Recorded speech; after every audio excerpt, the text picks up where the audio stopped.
Everyone, welcome to my channel. I am Simran Sahani और आज मैं आपको पढ़ाऊंगी क्लास 11 इंग्लिश का chapter we are not afraid to die if we all can be together. तो भाई ये 11th इंग्लिश की जो हमारी बुक है ना, उसका सेकंड चैप्टर है।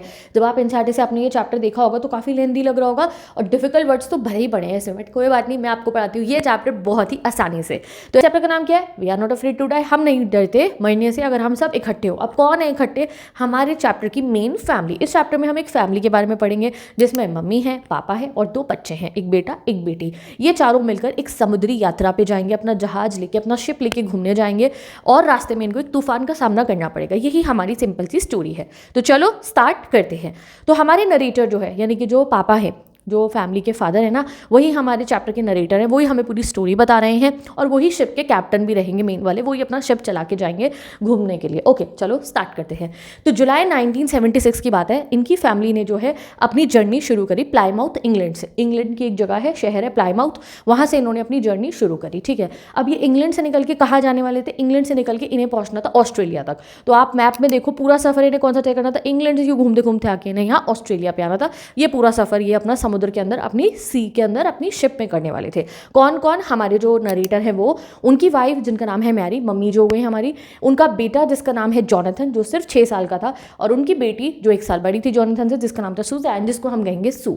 ये चारों लोगों ने जाना था। अब ये जो ये जर्नी कर रहे थे इंग्लैंड से लेकर ऑस्ट्रेलिया तक जाने वाली, ये क्यों कर रहे थे? क्योंकि बहुत पुराने ज़माने में एक फेमस कैप्टन होते थे, कैप्टन जेम्स कुक। उन्होंने भी ऐसी ही एक जर्नी करी थी। ये उनके फ़ैन थे, तो इन्होंने सोचा मैं भी ऐसे ही अपनी फैमिली के साथ इस जर्नी पे जाऊँगा। अब इसके लिए इन्होंने अपनी एक प्रॉपर बोट बनवाई जिसका नाम इन्होंने रखा वेव वॉकर, जो तूफान को तोड़ती हुई चली जाएगी। वेव वॉकर मतलब जो लहरों पे चलती हुई जाएगी। अब ये वेव वॉकर कितनी बड़ी थी, कितनी छोटी थी, कितनी भारी थी, ये सब हमें लर्न करना होगा। कमेंट सेक्शन में लिखना शुरू कर दो। ये 23 मीटर लंबी थी, 30 टन की इसका वेट था और ये पूरा वुड का बना हुआ वेसल था, बहुत ही बढ़िया तरीके का। इन्होंने अपनी बोट रेडी करा ली। अब ऐसा नहीं है कि आपने बोट रेडी करा ली और तुम हमने शिप उठाया और पहुंच गए मुश्किल से मुश्किल तूफान का सामना करने। नो, पहले ये बताते हैं कि 16 ईयर्स तक मैंने और मेरी वाइफ ने, हमने बहुत प्रैक्टिस करी। अलग अलग हम समुद्र में गए, ब्रिटेन के आसपास के, इंग्लैंड के आसपास के, वहाँ पे हमने अपनी प्रैक्टिस करी। तब आज हम अपनी जो है जर्नी पे निकल पड़े हैं। ठीक है, प्रोफेशनली इन्होंने जो है पूरी प्रैक्टिस करने के बाद ये चल पड़े। इनकी पूरी की पूरी जर्नी 3 साल की रहने वाली थी, यानी कि इंग्लैंड से ऑस्ट्रेलिया पहुँचने में इन्हें लगभग 3 साल लग जाते और साथ ही के साथ में 1,05,000 किलोमीटर का सफ़र इन्हें तय करना था। चलो शुरू करते हैं। अब वो कहते हैं पहली लेग, यानी कि पहला पार्ट इनकी जर्नी का जो था, जो west coast of Africa to Cape Town तक जब पहुंचे ये, वो काफ़ी स्मूथ चला। यानी कि इंग्लैंड से अफ्रीका का जो पॉइंट है ना, सबसे नीचे वाला केप टाउन, वहाँ तक पहुँचने का सफ़र इनका बहुत ही chill pill smooth like butter निकला। बढ़िया से ये वहाँ पहुँच जाते हैं। वहाँ पहुँच के अब इन्हें सदर्न इंडियन ओशन में एंटर करना था, जो काफ़ी तूफानी और खतरनाक ओशन होता है। तो इन्होंने 2 और बंदे अपने साथ हायर कर लिए। बंदे मतलब कौन हुए? अपने हेल्प करने के लिए 2 और सेलर्स इन्होंने हायर करे। क्या थे वो? क्या नाम था उनका? एक का नाम था लैरी विजल जो अमेरिकन था, लिखो इसका नाम कमेंट सेक्शन में, और एक था हर्ब सीगलर जो था एक स्विस। ठीक है, अब इन्होंने इंडियन ओशन में जाना शुरू कर दिया। अब जैसे ही इंडियन ओशन में जाना शुरू करते हैं, इनको बड़ी बड़ी लहरें, बड़ी बड़ी गेल्स और बड़ी बड़ी जो है तूफ़ानी हवाओं का सामना करना पड़ा। गेल्स मतलब क्या होता है? तूफ़ानी हवाएं जो समुद्र में चलती है। बहुत तेज़ तेज़ हवाएं चलनी शुरू हो गई। इन्हें पता था समुद्र आ रहा है, कौन सा? Southern Indian ocean. अब खतरनाक चीज़ें होंगी ही, इन्हें पता था। और waves up to 15 meters, 15 meter high की जो उस लहरें थी वो उठ के आने शुरू हो गई। कह रहे माहौल तो डरावना हो रहा था, बट क्रिसमस का टाइम था तो हमने अच्छे से क्रिसमस सेलिब्रेट करा। हमने एक क्रिसमस ट्री भी लगाया, उस पर लाइट भी लगाई और बहुत अच्छे से क्रिसमस को सेलिब्रेट करा। फिर जो है न्यू ईयर का दिन तक आने तक वो कहते हैं कि मौसम और ज़्यादा ख़राब हो गया। अच्छे के लिए ख़राब नहीं हुआ, बहुत बुरे के लिए ख़राब हो गया। इन्हें पता था कि अब कुछ ना कुछ तो होने ही वाला है, कुछ गड़बड़ होगी। ठीक है जी। अब 2 जनवरी की सुबह मौसम काफ़ी बदलने लगता है। सुबह क्या, 3-4 बजे के करीब, डॉन मतलब होता है जब सुबह हुई भी नहीं होती है, तब के टाइम की बात है। इन्होंने देखा कि इनके शिप के आसपास में से बहुत जाइगेंटिक वेव्स आ रही थी। जाइगेंटिक वेव्स मतलब होती है बहुत बड़ी वेव्स। जाइगेंटिक मतलब बहुत ऊंची ऊंची लहरें आनी शुरू हो जाती है। उस समय पे ये लोग एक छोटी सी स्टॉर्म जिप पे चल रहे थे। स्टॉर्म जिप मतलब क्या होता है? ये देखो, ये कपड़ा है ना, ये कपड़ा, इसको जिप कहते हैं। ये सेल होती है, इससे शिप चलता है, इससे शिप की स्पीड मेंटेन होती है। तो ये छोटी सी लगी है, मतलब अगर बड़ी होगी तो और स्पीड होगी इसकी। छोटी सी पे ये चल रहे थे, बट वो कहते तब भी इतनी हवा चल रही थी, इतनी तेज़ लहरें थी कि हमारा शिप बहुत तेज़ स्पीड पे चल रहा था। 8 नॉट होती है स्पीड की एक यूनिट मेजर करने की। तो वो कह रहे बहुत तेज़ हमारा चल रहा था। तो हमने जो है अपने शिप की स्पीड कम करने के लिए उसके पीछे एक रस्सी बांध दी। शिप के पीछे आप रस्सी बांधोगे तो उसकी स्पीड थोड़ी कम होगी, ठीक है। और उसको जो है तरीके से कोशिश करी कि हम उसको रोक पाए, बट वो नहीं रोकता है। फिर उन्होंने लाइफ राफ्ट ड्रिल कंप्लीट करी, यानी कि प्रैक्टिस कर ली कि अगर कुछ हादसा हो तो हम तरीके से तैयार रहे। ऑयल स्किन्स पहन ली, ऑयल स्किन मतलब वाटर प्रूफ कपड़े पहन लिए इन लोगों ने, और जो है ये तैयार हो चुके थे डिजास्टर के लिए। इन्हें पता था कि अब कुछ गड़बड़ होगी, क्योंकि आसमान में बिल्कुल सन्नाटा हो गया था। वो तूफान से आने वाला पहले वाला सन्नाटा था ना, बिल्कुल वो हो गया था। ओमनियस साइलेंस होता था सुबह शाम के 6 बजे 6 PM पे। तभी इन्हें क्या दिखाई देता है, इन्हें को अपने शिप के पीछे से ना कुछ बड़ा सा आता हुआ दिखाई देता है। इन्हें लगता है पता नहीं क्या है, पहाड़ टाइप की चीज़ है। और फिर जब ये लोग ध्यान से देखते हैं तो वो एक वेव थी इनके शिप के एग्जैक्ट पीछे, बहुत ऊंची वेव थी। और वो जो है इन्हें लगा था कि इनका शिप उसे पार कर जाएगा, बट इनका शिप उसको पार नहीं कर पाता है। वो पूरा का पूरा जो वेव का पानी था इनके शिप के ऊपर धड़ाम करके गिरता है। ग्रीन और वाइट कलर का जो है पानी जो है इनके शिप के ऊपर ऐसे धड़ाम से गिरता है, और शिप में हो जाता है एक्सप्लोजन। वाटर जब प्रेशर से गिरेगा तो टूटेगा ना शिप, बहुत जोर की एक्सप्लोजन हो जाता है इनके शिप के अंदर।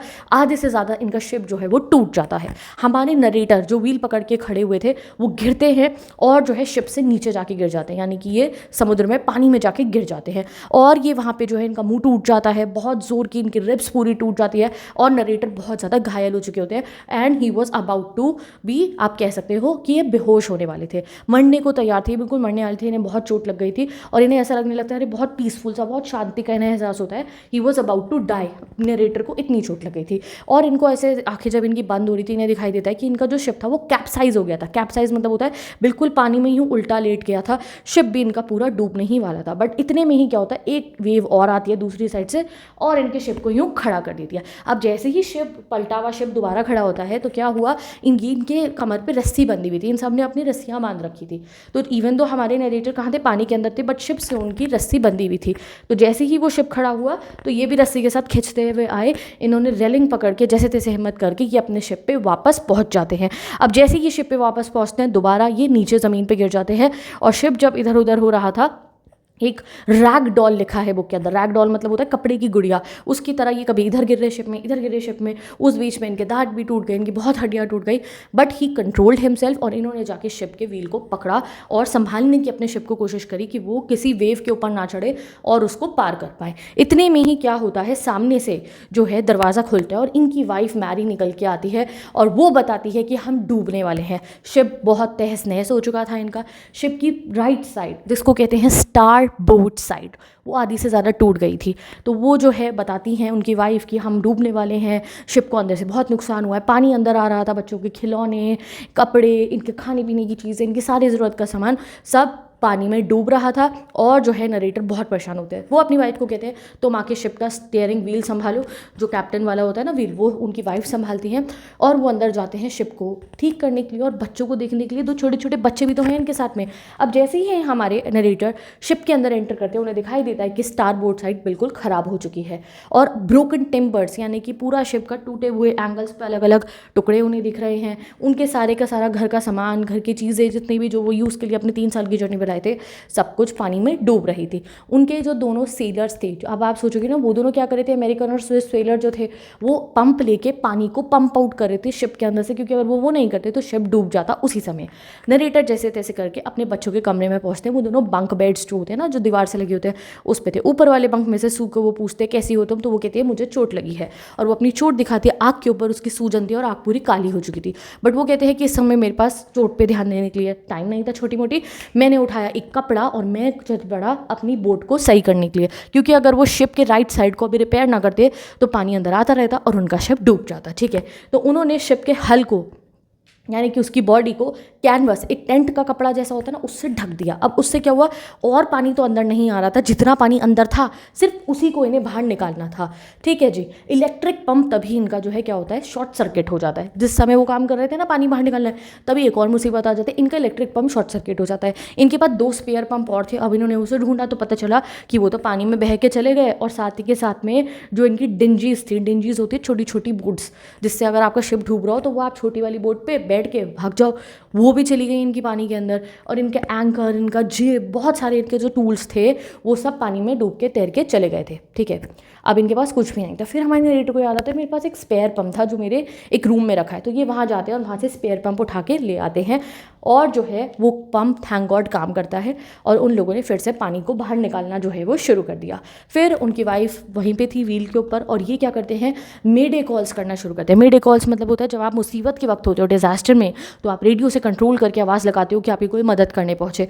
मेडे कॉल्स का भी कोई सिग्नल नहीं मिलता क्योंकि ये ओशन के बिल्कुल बीच में थे जहाँ कोई सिग्नल नहीं आ रहा था। अब क्या होता है, इतने में ही सू आती है और वो सू और जॉनथन को देखते हैं, और सू की राइट आर्म पे बहुत बड़ा कट भी लग चुका था। उन्होंने पूछा कि तुमने मुझे पहले क्यों नहीं बताया कि तुम्हारी राइट आर्म पे कट है, और बहुत डीप कट था और आँख इतनी बड़ी सूज के हो गई थी उसकी, ये जो पूरा हेड वाला एरिया है। वो अपने पापा को कहती है मैंने आपको उस समय अपना ये गहरा कट इसलिए नहीं दिखाया था क्योंकि जब आप हमें बचाने की कोशिश करते मुझे आपको टेंशन नहीं देनी थी। जनवरी 3 को जो है थोड़ा सा टेम्परेरी इन्हें कंट्रोल मिलता है।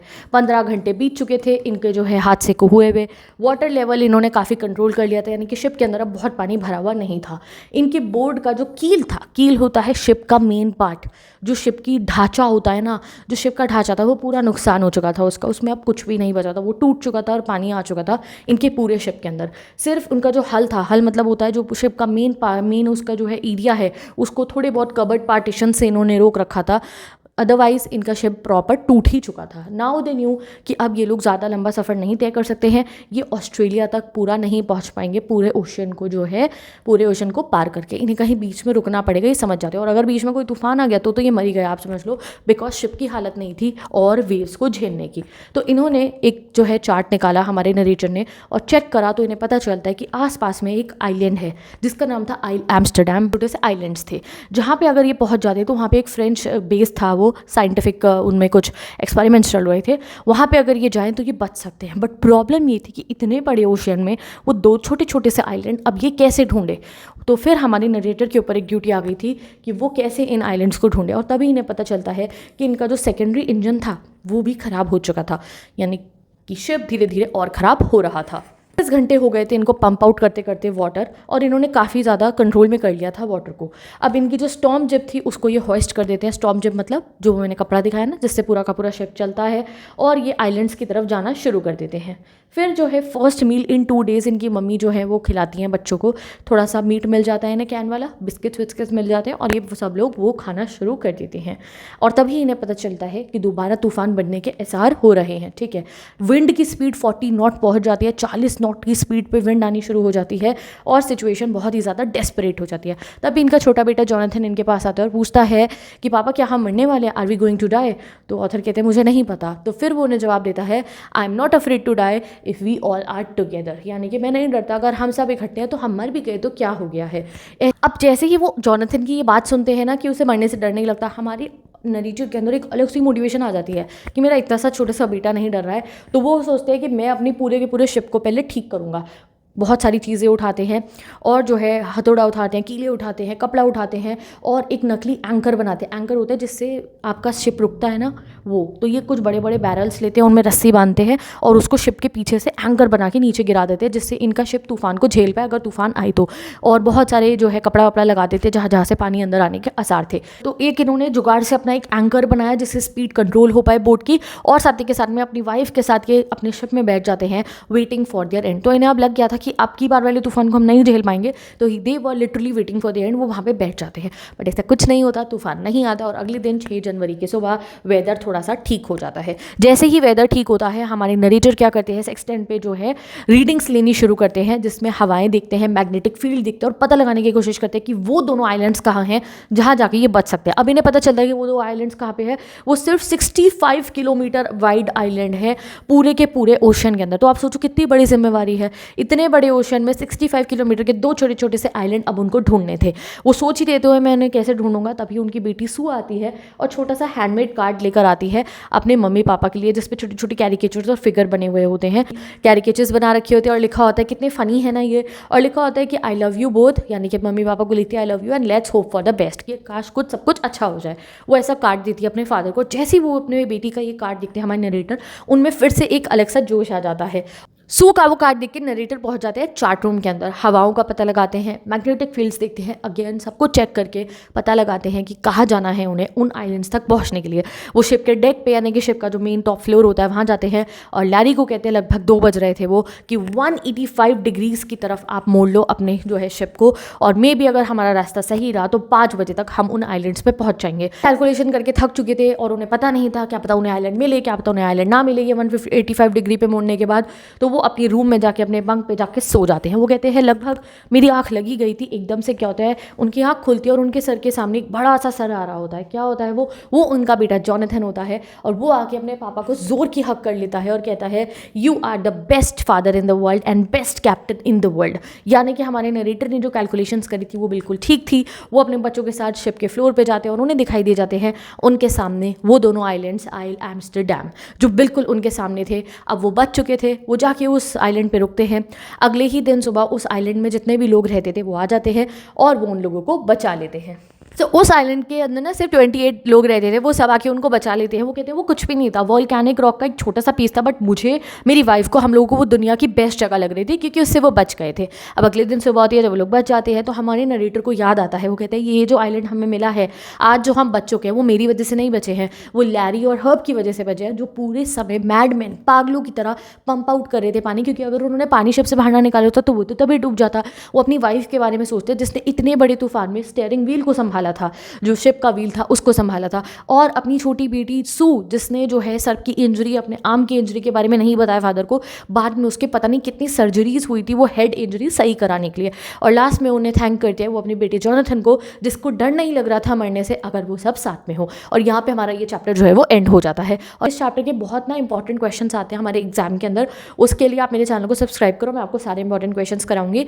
And let's talk about the grammar, क्योंकि 11th में ग्रामर बहुत इंपॉर्टेंट है आपके लिए। तो उसके लिए मैंने एक चैनल स्टार्ट किया है इंग्लिश बाय सिमरन साहनी, जिसका आपको डिस्क्रिप्शन बॉक्स में लिंक दिख जाएगा, उसे आप जाके सब्सक्राइब कर लो। सारे ग्रामर लेसन आपके वहीं पे होंगे। Bye bye, take care, best of luck and I will meet you in the next video.